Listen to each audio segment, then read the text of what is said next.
Sada vidimo kratak primjer kako uređivamo rezervaciju. Primjer, ajde uzmemo ova trokrevetna soba i tu su, ukoliko idemo prikaže, tu su dvoje putnike, ali oni bi htjeli da i treći putnik dođe sa njim. To uradimo kroz ova opcija.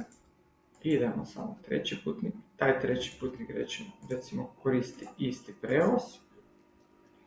Ne mijenjamo uplate avansa, samo izaberemo koji je treći putnik.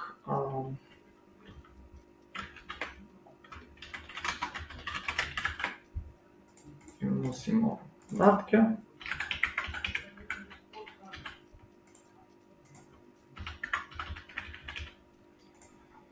I kada sačuvamo ova rezervacija,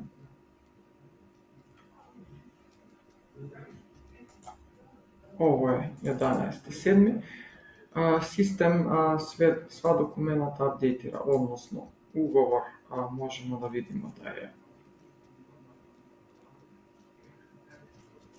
na ugovor je prikažen treći putnik koji smo dodali, možemo da vidimo da vo operacije lista putnika, ovo je bio za 11.7. lista putnika 11.7. možemo da vidimo, evo, treći putnik i normalno spisak soba na 11.7. pojavit će se isto tako taj treći putnik. Tako da ovo je vrlo jednostavan edit. Kako se radi to iz kalendara, isti je proces kada radimo i aranžmane.